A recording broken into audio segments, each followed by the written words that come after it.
Hello दोस्तों, नमस्कार। मैं भी एक आप सभी का बहुत बहुत स्वागत करता हूं आपके अपने इस स्वरूप परिवार में। तो साथियों, एसएससी सीएचएसएल एग्ज़ाम 2025 का 24 शिफ्ट का पेपर समाप्त हो चुका है। तो जिनका भी आने वाले शिफ्ट में पेपर बाकी है तो इस पेपर को जरूर तैयार कर लेंगे और इस क्लास के सभी प्रश्नों को भी तैयार कर लेंगे, क्योंकि जो आज की इस क्लास में 30 क्वेश्चन को करेंगे अपने आप में बहुत ही महत्वपूर्ण होने वाले हैं। समझिए कि रामबाण साबित हो सकता है आपके शिफ्ट के लिए। डिट्टो सभी प्रश्न आपकी शिफ्टों में छपने वाले हैं, वो प्रश्न आज की इस क्लास में डिस्कस करेंगे। तो जिस तरह से GS, current affair, English, math और रीजनिंग के सवाल अभी तक 24 शिफ्टों में पूछे गए हैं, तो उसके आधारित पर ये 30 क्वेश्चन आप जरूर से जरूर तैयार कर लेंगे, क्योंकि 30 क्वेश्चन अपने आप में बहुत होता है। 100 क्वेश्चन का आपका पेपर होता है। यदि आप 30 क्वेश्चन अपने शिफ्ट से पहले एकदम बिल्कुल डिट्टो तैयार कर लेते हैं तो इसमें क्या आता है, तो इस 30 क्वेश्चन को आप जरूर से जरूर तैयार करके जाइए। इसमें हम ज़्यादा समय नहीं लेंगे, सारे क्वेश्चन को फटाफट लेकिन अच्छी तरीके से आपको समझाते हुए बताते हुए आगे बढ़ेंगे। ओके, तो टारगेट अपना 30 में से 30 रखिएगा। एक भी क्वेश्चन आप स्किप नहीं करेंगे। इन 30 के 30 क्वेश्चन को आप अपने मनोमस्तिष्क में स्टोर करेंगे यदि आपको पहली बार में सीएचएसएल क्वालिफाइंग करना है तो। ओके, तो चलिए भाई, आज के इस पेपर को हल कर लेते हैं। तो सबसे पहले हम लोग करंट अफेयर से शुरुआत करेंगे। देखिए, 67वां ग्रैमी अवार्ड 2025 संगीत क्षेत्र में किसे मिला है? जो 67वां ग्रैमी अवार्ड 2025 संगीत क्षेत्र में दिया गया वो किसे दिया गया है? एल्बम जो कि त्रिवेड़ी के लिए दिया गया है, जो कि चंद्रिका टंडन को दिया गया है। तो पहले का ऑप्शन है बिल्कुल राइट आंसर हो जाएंगे। अगला सवाल कॉल करिएगा। क्वेश्चन नंबर सेकेंड, 2011 की जनगणना के अनुसार किस राज्य में प्रवासियों की जनसंख्या सर्वाधिक है? बताइए, 2011 की जनगणना के अनुसार किस राज्य में प्रवासियों की संख्या सर्वाधिक है? तो महाराष्ट्र राज्य में। बी ऑप्शन बिल्कुल राइट आंसर हो जाएंगे। अगला सवाल कॉल करिएगा। क्वेश्चन नंबर थर्ड, भटियाली लोक संगीत जो अधिकतर मछुआरों द्वारा गाया जाता है निम्नलिखित में से किस राज्य से संबंधित है? बताइए, भटियाली लोक संगीत जो अधिकतर मछुआरों द्वारा गाया जाता है तो ये किस राज्य से संबंधित है? तो ये पश्चिम बंगाल से संबंधित है। ऑप्शन ए बिल्कुल राइट आंसर हो जाएंगे। अगला सवाल कॉल करिए। क्वेश्चन नंबर 4, किस भाषा को पूर्व का इतालवी कहा जाता है? किस भाषा को पूर्व का इतालवी कहा जाता है? तो याद रखिएगा, तेलुगु को कहा जाता है। ऑप्शन सी बिल्कुल राइट आंसर हो जाएंगे। अगला सवाल कॉल करिए। क्वेश्चन नंबर 5, पूर्वी घाट की सबसे ऊंची चोटी का क्या नाम है? पूर्वी घाट की सबसे ऊंची चोटी का क्या नाम है? तो महेंद्रगिरी है। ऑप्शन सी बिल्कुल राइट आंसर हो जाएंगे। अगला सवाल कॉल करिएगा। क्वेश्चन नंबर 6, भारतीय तीरंदाजों आर्कर्स ने पहली बार ओलंपिक में किस वर्ष भाग लिया था? बताइए, भारतीय तीरंदाजों ने पहली बार ओलंपिक में किस वर्ष में भाग लिया था? तो 1988 में। ऑप्शन सी बिल्कुल राइट आंसर हो जाएंगे। चलिए, अगला सवाल कॉल करिए। क्वेश्चन नंबर 7, कौन सा लोक संगीत महाभारत पर आधारित है जिससे भीम को नायक रूप में चित्रित किया गया है? बताइए, कौन सा लोक संगीत महाभारत पर आधारित है जिसमें भीम को नायक रूप में चित्रित किया गया है? तो दोस्त मेरे याद रखिएगा, पांडवानी को। ऑप्शन ए पांडवानी बिल्कुल राइट आंसर हो जाएंगे। अगला सवाल कॉल करिएगा। क्वेश्चन नंबर 8, भारतीय संविधान के निम्नलिखित में से किस अनुच्छेद को साधारण बहुमत यानी सिंपल मेजॉरिटी के साथ संशोधित नहीं किया जा सकता है? भारतीय संविधान के किस अनुच्छेद को साधारण बहुमत यानी सिंपल मेजॉरिटी के साथ संशोधित नहीं की जा सकती है? तो दोस्त मेरे याद रखिए, अनुच्छेद 21 को।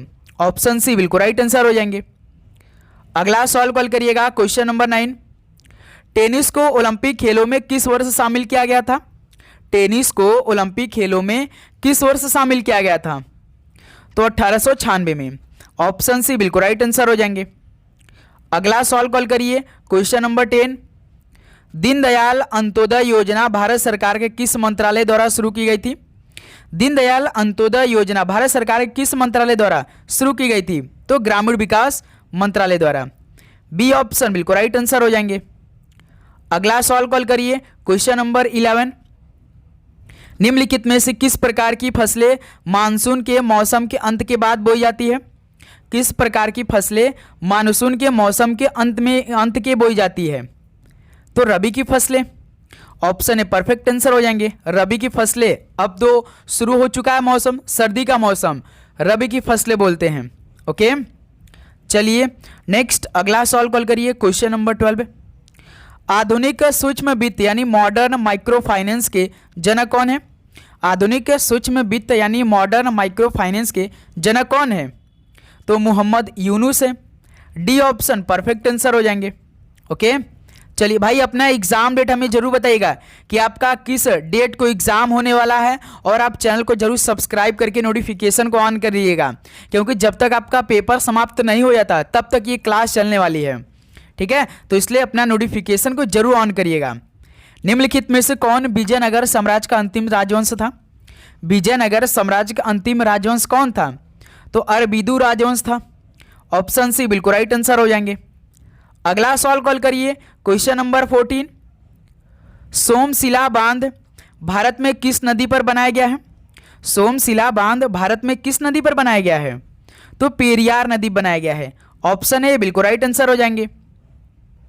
अगला सवाल कॉल करिए। Question number 15, select the most appropriate meaning of the underlined word in the given sentence. बताइए कौन से पायरेसी का मतलब क्या हो जाएगा? जैसे कि the military operation was part of a कौन से पायरेसी अगेंस्ट नेशनल सिक्योरिटी। कौन से पायरेसी का मतलब क्या होता है भाई? षड्यंत्र होता है, षड्यंत्र होता है। तो इसका मतलब क्या हो जाएगा? इंथुजियाज्म हो जाएगा। इंथुजियाज्म का मतलब क्या होता है दोस्त मेरे? उत्साह होगा। तो उत्साह तो होगा नहीं, या मोटिवेशन प्रेरणा होगा नहीं, या विलफुलनेस, विलफुलनेस का मतलब क्या होता? अपनी मर्जी से काम करने का, तो ये भी नहीं हो सकता। क्या होगा? प्लॉट होगा। जैसे कि कौन सा पायरेसी का मतलब हमने आपको क्या बताया? षड्यंत्र बताया। तो प्लॉट का मतलब होता है कि जो गुप्त साजिश करता है, गुप्त साजिश के लिए होता है। तो डी ऑप्शन परफेक्ट आंसर हो जाएंगे। ओके, चलिए अगला सवाल कॉल करिएगा। क्वेश्चन नंबर 16 को, select the most appropriate synonyms of the underlined word. Ritu is a diligent girl who look after her aged parents. Diligent का मतलब क्या हो दोस्त मेरे? कठिन काम होता है। डिलीगेंट का मतलब क्या होता है? कठिन काम, कठिन काम होता है। तो इसका बताइए, स्टूपिड होगा, मूर्ख होगा? नहीं, मूर्ख तो होगा नहीं भाई। लेथार्जिक होगा, सुस्त होगा। लेथार्जिक का मतलब सुस्त होता है। इनोसेंट हो सकता है क्या? निर्दोष नहीं। क्या होगा? हार्ड वर्किंग होगा भाई। सिनोनिम्स का भाई आपको सिनोनिम्स का मतलब क्या होता है कि बिल्कुल समानार्थी शब्द बताना होता है। जैसे डिलीगेंट का मतलब हमने आपको क्या बताया? कठिन काम, तो हार्ड वर्किंग हो जाएगा। डी ऑप्शन बिल्कुल राइट आंसर हो जाएंगे। ओके, चलिए अगला सवाल कॉल करिए। Question number 17, select the most appropriate antonym of the given word. Ally का मतलब क्या होता है? एली का मतलब होता है दोस्त मेरे मित्र। तो इसका उल्टा क्या होगा? एनिमी हो जाएगा। एनिमी, गद्दार भाई। ऑप्शन है परफेक्ट आंसर हो जाएंगे। ओके, इनफेमी का मतलब कुख्याति होता है। ओके, ड्रीमी का मतलब जो ख्वाब देखता है भाई। तो इस सवाल का ऑप्शन है बिल्कुल परफेक्ट आंसर हो जाएंगे। और ग्लूमी का मतलब क्या होता है? ग्लूमी का मतलब आप जान लीजिए भाई, उदास होता है। चलिए अगला सवाल कॉल करिएगा। Question number 18, select the options that can be used as a one word substitute for the given group of word. The irrational fear of snake. इसका मतलब सांप का अतार्किक डर। जो सांप का अतार्किक डर होता है उसको हम क्या बोलते हैं? स्नेक फोबिया बोलते हैं भाई। स्नेक फोबिया बोलते हैं। जैसे कि जेनोफोबिया का मतलब क्या है? जो विदेशी है, जो हम मान लीजिए कोई विदेश का आया, हम उसे हमारे अंदर उसे देखकर डर पैदा हो गया, तो हमेशा आपको उसको देखकर डर पैदा लगेगा। जैसे हम क्या बोलते हैं? जेनोफोबिया बोलते हैं, विदेशियों से भय। ओफिडियोफोबिया का मतलब क्या होता है भाई? ओफिडियोफोबिया का ही मतलब क्या होता है कि सांप का अतार्किक डर। तो इस सवाल का बी ऑप्शन परफेक्ट आंसर हो जाएंगे।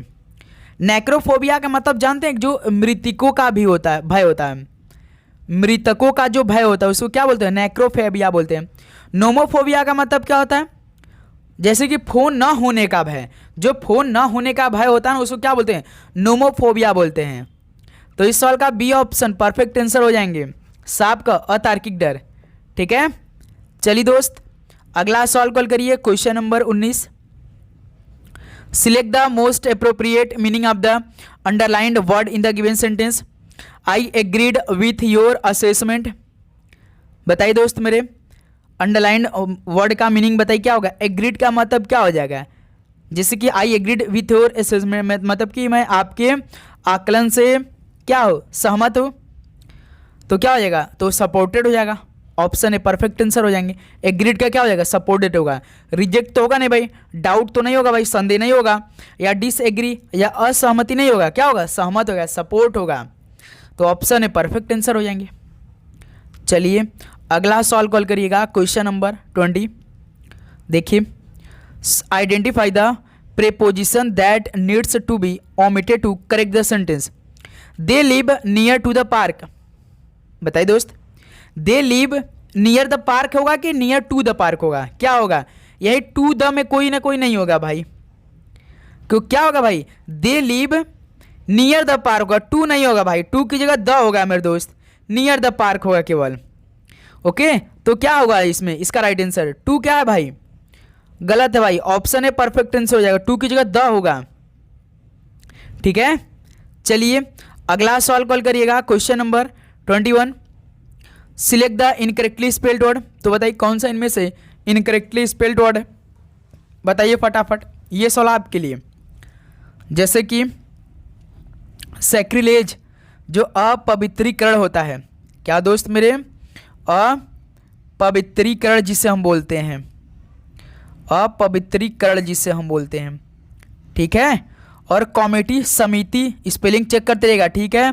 असेसमेंट जो हमारा मूल्यांकन होता है, स्पेलिंग क्या होता है असेसमेंट का, ASSESSEMENT होता है मेरे दोस्त। यहाँ पे देखिए ASSE केवल सिंगल एस दिया, तो यही से रॉन्ग हो गया।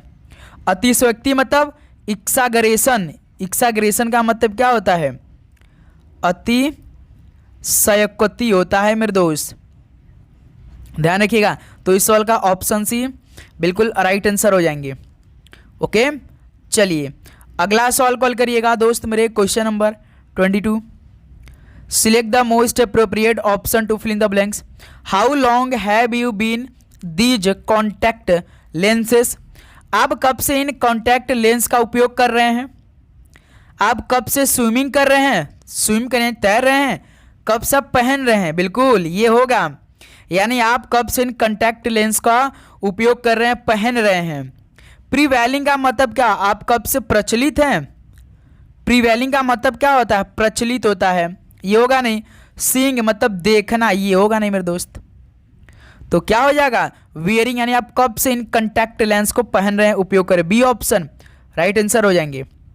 ओके, चलिए दोस्त अगला सवाल कॉल करिए, क्वेश्चन नंबर 23। रीजनिंग का पहला ही प्रश्न आपके सभी शिफ्ट में आ रहे हैं भाई, इन टाइप के, जैसे नीचे संख्याओं के दो समुच्चय दिए गए हैं, संख्याओं के प्रत्येक समुच्चय में पहली संख्या पर एक निश्चित गणितीय सक्रिया के परिणाम स्वरूप दूसरी संख्या प्राप्त है, तो निम्न में से कौन सा विकल्प प्रश्न में दी गई समान सक्रिय का अनुसरण करता है। यानी आपको 21 का रिलेशन 10 चेक करना है, उसके बाद 87 का रिलेशन 83 चेक करना है, सेम टू सेम इसी का पैटर्न ये ऑप्शन में भी चेक कर लेना है। पहले प्रश्न का पैटर्न पकड़िए, जैसे दोस्त मेरे 21 का रिलेशन 10 है, यदि हम 10-21 का रिलेशन चेक करेंगे तो क्या होगा, 10 दूना 20 प्लस 1 कितना होगा, 21 होगा। उसी प्रकार 43 का 87 से है, तो 43 दूना 86, 86 में 1 जोड़ देंगे 87 हो जाएगा, यानी 2 गुणा प्लस 1, 2 गुणा प्लस 1।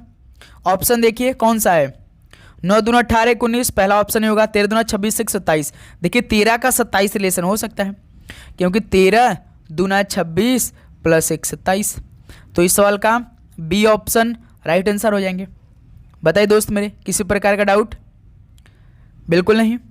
चलिए अगला सवाल कॉल करिएगा, क्वेश्चन नंबर 24।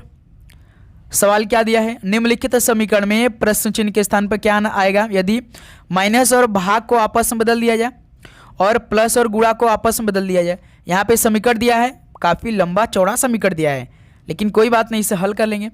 माइनस और भाग को बदलना है, प्लस और गुणा को बदलना है, ठीक है, प्लस और गुणा को बदलना है। चलिए भाई इस समीकरण में रखते हैं, देखा जाए तो 7 प्लस है, तो प्लस को किस में बदलना है, गुणा में बदलना है, तो प्लस की जगह गुणा, 5, 5 के बाद देखिए भाग है तो भाग को माइनस में, 4, 4 के बाद देखिए प्लस है तो प्लस को गुणा में, 5, 5 के बाद देखिए भाग है तो भाग को माइनस में, 36, 36 के बाद माइनस है तो भाग में, 4 गुणा है तो प्लस में। ये हमारा समीकरण बन चुका है। अब इसमें हम बॉर्डर स्कीम लगा सकते हैं। 7 × 5 = 35, 4 × 5 = 20 माइनस 4 का भाग 36 में, 4 × 9 = 36 प्लस 7, ये प्लस 7 है, ये प्लस 35 है, कितना हो जाएगा 42 हो जाएगा। 42 में से 20 एक बार घटा दीजिए, एक बार 9 को घटा दीजिए, आंसर आ जाएगा। 42 में से 20 घटाएंगे तो 22, 22 में से 9 घटाएंगे 13, यानी 13 9 22 होता है। तो इस सवाल का सी ऑप्शन, तो 24 का सी ऑप्शन क्या हो जाएगा मेरे दोस्त, बिल्कुल राइट आंसर हो जाएंगे। किसी प्रकार का दिक्कत, छोटी छोटी सवाल में तो किसी प्रकार का दिक्कत नहीं आनी चाहिए भाई। क्वेश्चन नंबर 25 को हल किया जाए। दी गई श्रृंखला में प्रश्न चिन्ह के स्थान पर क्या आना चाहिए, 13 21 33 49 क्वेश्चन मार्क 93, 13 21 33 49। चलिए देखते हैं भाई, नंबरों का श्रृंखला बढ़ रहा है यानी कुछ ना कुछ जोड़ा है। 13 8 21, 13 8 21, 21 12 33, 33 16 49, यानी 8 12 16, यानी +4 +4, यानी इस 16 में हम 4 जोड़ेंगे 20, तो इस 49 में 20 जोड़ेंगे कितना आएगा, 49 में 20 जोड़ेंगे तो मेरे दोस्त 69 आ जाएगा। 69 है ऑप्शन, बिल्कुल है। और 69 में यदि हम 24 को जोड़ देते हैं तो कितना होगा भाई, 20 के बाद अगली संख्या क्या होगा 24 आएगा। तो 69 में 24 जोड़ेंगे 93। देखिए लास्ट में यहाँ पे प्रश्न में 93 दिया है, यानी इस सवाल का ऑप्शन सी बिल्कुल राइट आंसर हो जाएंगे। अब बताइए दोस्त मेरे, किसी प्रकार का दिक्कत, बिल्कुल नहीं। चलिए अगला सवाल कॉल करिए। क्वेश्चन नंबर 26, एक निश्चित कोड भाषा में फाइंड दिस क्लू को AKDHFK के रूप में लिखा जाता है और क्लू फॉर यू को SGFKBO के रूप में लिखा जाता है। तो दी गई भाषा में क्लू को कैसे लिखा जाएगा, तो हमसे देखिए क्लू पूछा है तो हमने आपको क्या बताया है, कितनी बार सॉल्व करा दिए। जब सिंगल पूछेगा तो दोनों में कॉमन चेक करिए। जैसे पहला देखिए आपका फाइंड दिस क्लू है तो क्लू इसमें भी है, उसके बाद दूसरा देखिए क्लू फॉर यू, दूसरे में भी क्लू है। इसका मतलब कि दोनों में जब क्लू मिल गया यानी दोनों में कॉमन मिल गया तो हमारा दिमाग कहाँ पर क्लिक करेगा, यानी जो कोड होगा इनका ना उसमें भी कोई ना कोई कॉमन मिल जाएगा। देखिए पहला कोड यहाँ पर है, दूसरा कोड यहाँ पर है, तो इसमें देखिए कौन सा कॉमन आपको दिखाई दे रहा है, एफ के देखिए दिखाई दे रहा है, क्योंकि देखिए एफ के पहले में भी आपका दिया है, दूसरे में भी एफ के दिया है, तो क्लू का कोड क्या होगा एफ के हो जाएगा, यानी डी ऑप्शन इस सवाल का बिल्कुल राइट आंसर हो जाएंगे। ओके ध्यान रखिएगा, ठीक है। ऐसे सवाल को हल करना है, जब भी सिंगल पूछे तो सबसे पहले कॉमन चेक करिए, यदि कॉमन दोनों मिला तो इसका मतलब कोड में भी दो आपको कॉमन मिल जाएगा, ठीक है। चलिए क्वेश्चन नंबर 27 कॉल करिए। कथन आपका दे, सभी झीलें नदियां हैं, सभी नदियां बांध है। बताइए दोस्त, सभी लेक क्या है भाई, रिवर है, यानी सभी लेक क्या है, यानी सभी झील, यानी एल, लेक से हम एल से डिनोट करें झीलों को।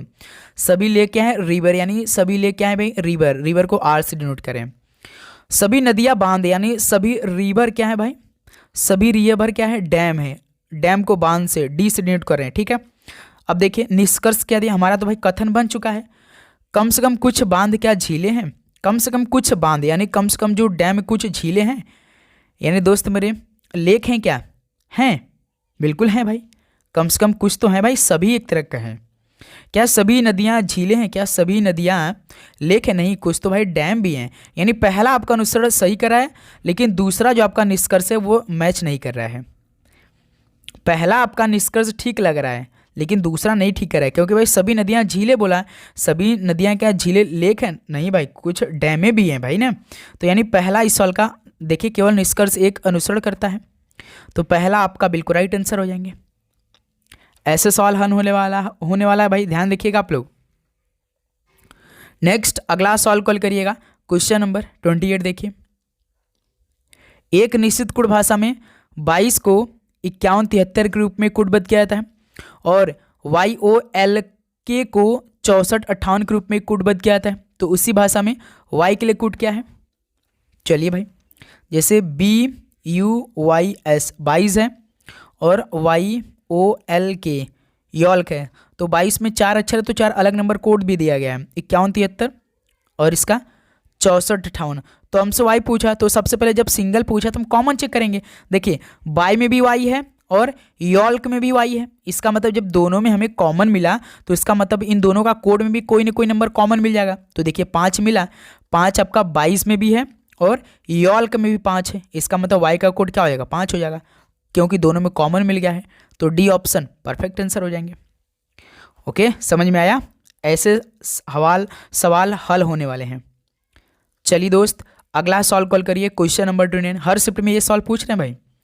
6 मित्र हैं ABCDE और F, एक वृत्ताकार मेज के चारों केंद्र की ओर मुख करके बैठे हैं। चलिए भाई 6 लोग को बैठाना है, 1 2 3 4 5 6। एक एक लाइन पढ़ेंगे, एक एक लाइन कंप्लीट करते चलेंगे। देखिए ए जो है वो बी के ठीक दाएं बैठा है। बी के ठीक दाएं कौन बैठा है? ए। बी के ठीक दाएं यानी राइट साइड में मेज के चारों केंद्र की ओर मुख करके बैठे हैं। तो ए जो है बी के ठीक दाएं यानी बी के ठीक राइट साइड में कौन बैठा है मेरे दोस्त? बी के ठीक दाएं यानी राइट साइड में ए बैठा है भाई। ए को यहाँ बैठा देंगे, है ना दोस्त मेरे। उसके बाद सी जो है वो बी के दाएं से दूसरे स्थान बैठा है, यानी बी के दाएं से दूसरे स्थान पे, यानी सी यहाँ बैठ जाएगा भाई, है ना। एक लाइन कंप्लीट हो गया, 2 लाइन भी कंप्लीट हो चुका है। ई जो है सी और एफ दोनों का निकटतम पड़ोसी है। सी और एफ दोनों का निकटतम पड़ोसी कौन है? सी और एफ का। ई यहाँ पर बैठ जाएगा, यहाँ बैठेगा और एफ यहाँ बैठेगा, तभी तो साथ देखिए एफ और सी और एफ दोनों का निकटतम पड़ोसी ई होगा। जब ई बीच में बैठेगा तभी तो साथ ही एफ और सी का निकटतम पड़ोसी होगा। तो एफ के ठीक दाएं कौन बैठा? एफ यहाँ पे कोई नहीं बैठा, तो यहाँ बैठा दे। कौन नहीं बैठा अभी तक? ABCD नहीं बैठा, तो डी यहाँ बैठा दे। तो भाई एफ के ठीक दाएं कौन बैठा है बताइए? तो डी बैठा है भाई। कौन बैठा है? डी बैठा है कि नहीं? तो डी तो बैठा है, सही। डी ऑप्शन बिल्कुल परफेक्ट आंसर हो जाएंगे। देखिए एफ यहाँ पे ऑलरेडी बैठा है, तो इसके जस्ट राइट साइड में कौन बैठा है? डी बैठा है। यदि बायां पूछता तो भाई ई बैठा है, लेकिन दाएं पूछा नहीं, राइट साइड में पूछा है एफ के, तो डी बैठा है। तो डी ऑप्शन बिल्कुल राइट आंसर हो जाएंगे। किसी प्रकार का दिक्कत इस सवाल में? तो भाई किसी प्रकार का दिक्कत आनी नहीं चाहिए। चलिए दोस्त, लास्ट क्वेश्चन हल कर लीजिए तो भाई अपने पेपर से पहले। अंग्रेजी वर्णानुक्रम के आधार पर दी गई श्रृंखला में प्रश्न चिन्ह के स्थान पर क्या आना चाहिए? JLF KOI LRL MUO question mark. जब अक्षरों का श्रृंखला दे तो हमने आपको क्या बताया है? बताइए दोस्त मेरे, हमने आपको क्या बताया है? करके बताइए दोस्त।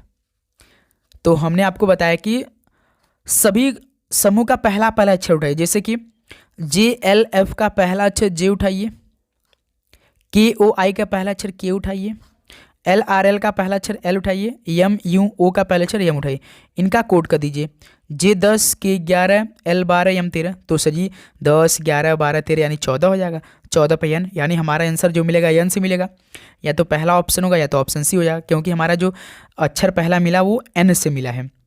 अब चेक कर लेते हैं भाई दूसरा, क्योंकि दूसरा में यदि आर आ जाएगा तो आंसर हो जाएगा, या तो एक्स आ जाएगा, या तो ए हो जाएगा या तो सी हो जाएगा। चलिए भाई JLF का सेकेंड अक्षर एल है, KOI का सेकेंड अक्षर ओ है, LRL का सेकेंड अक्षर आर है, MUO का सेकेंड अक्षर यू है। इनका कोड करिए।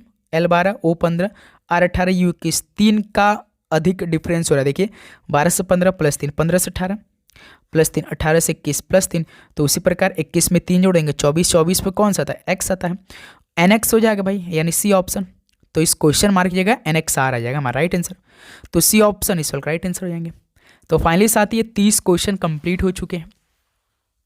अब बताइए आप सभी का इन 30 क्वेश्चन में कितना स्कोर है? अपना एग्जाम डेट जरूर बताइएगा। उम्मीद करूंगा इन 30 प्रश्न आप जरूर से जरूर तैयार करे होंगे भाई। किसी भी प्रश्न पे यदि डाउट होगा तो कमेंट करके जरूर बताइएगा, अपना फीडबैक जरूर दीजिएगा और आप चैनल को जरूर सब्सक्राइब करिएगा। ठीक है, लगातार आपके एग्जाम तक ये क्लास आएगी। CHSL का पूरा पेपर हल कराते चलेंगे हम आपको, एक भी दिन मिस नहीं होगा। ठीक है, तो आप जरूर से जरूर भाई क्लास को ज्वाइन करेंगे डेली। तो सभी को जय हिंद, जय भारत। पढ़ाई करते रहिए। All the very best. धन्यवाद।